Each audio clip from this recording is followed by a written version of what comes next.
I was in the military for nearly 10 years, trained with the Royal Marine Commandos, Special Forces, anyone you can think of in terms of infantry, logistics. That's what I specialized in.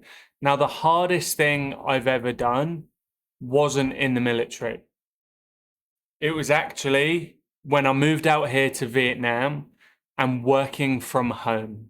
Now, let me explain. When I was in the military, I used to be able to compartmentalize. I would go to work, I would think of the task at hand, and I would achieve it. I had clear missions, clear intent. I knew exactly where I needed to be, what kit I needed to have, and what I needed to do. Now, fast forward 2 years since I've left, starting my own business with my co-founder, who's actually my wife. One of the hardest things I find now is actually compartmentalizing when I'm here at home, because all I've got is a little office and a door. And although I've got a little sign on that door that says, "Do not disturb," try and explain that to a 4-year-old or a wife who's carrying around a 1-year-old. Doesn't happen.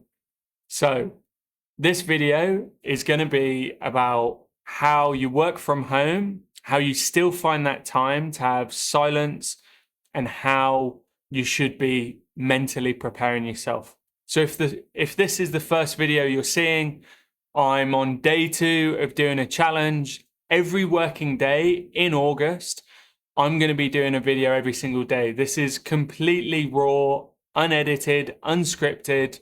I'm just thinking off the dome. I'm not pre-planning anything.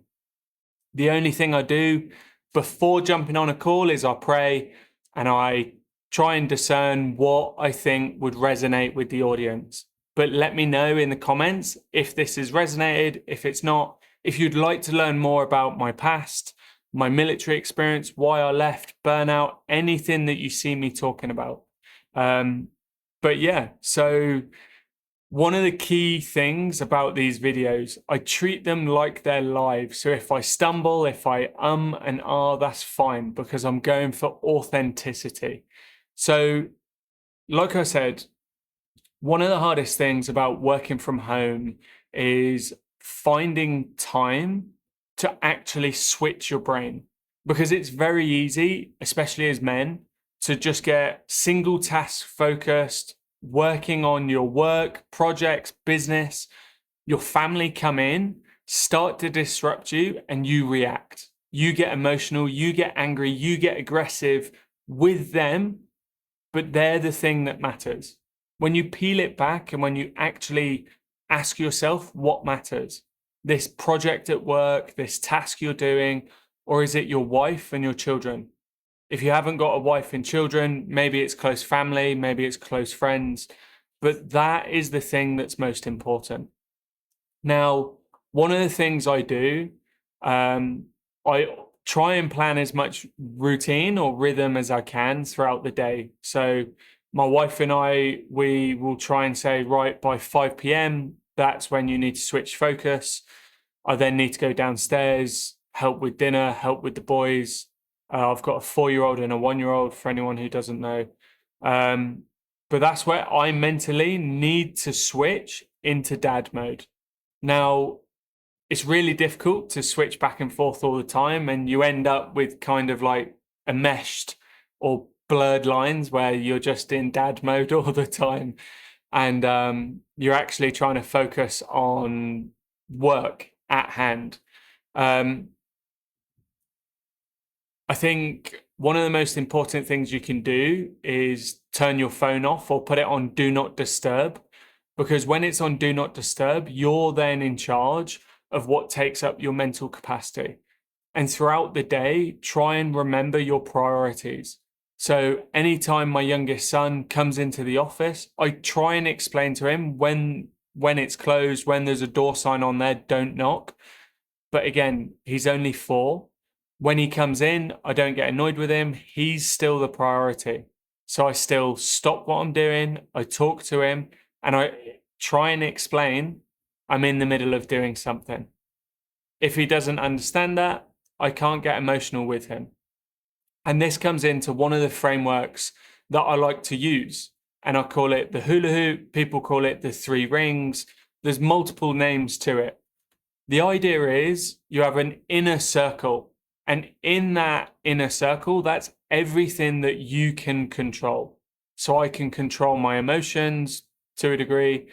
I can control my reactions. I can control my thoughts, my behaviors, my values, how I show up every single day.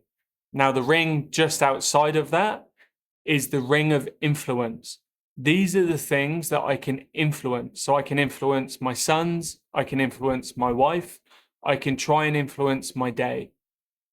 The biggest ring, which takes up most of our capacity and most of our day, is the ring of no control.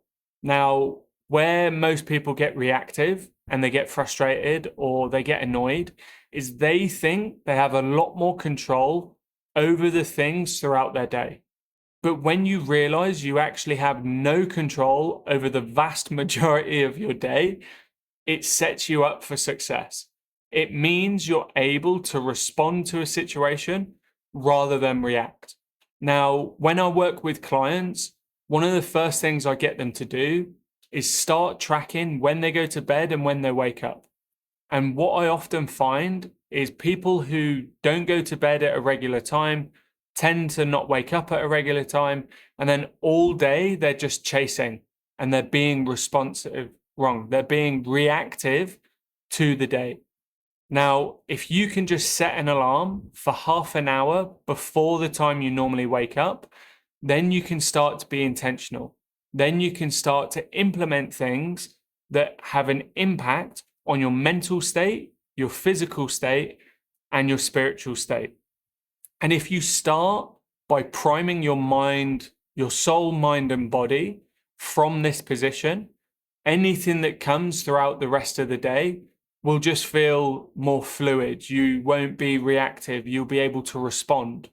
So, yeah, I guess that's it for today. Maybe today's a little bit shorter than the other ones. Some videos might be 5 minutes long. I'll try and aim for about 10 minutes in total.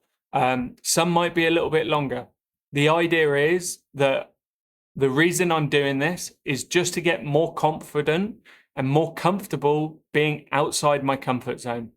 Okay? So if you didn't see yesterday's video, that was day 1. I'll link it up here. That's where I'll really start this process. And if there's anything you want me to talk about, let me know in the comments. If it resonates on that day, I'll talk about it. If not, it might be later on in the month. I hope you have a fantastic day, and I'll see you tomorrow.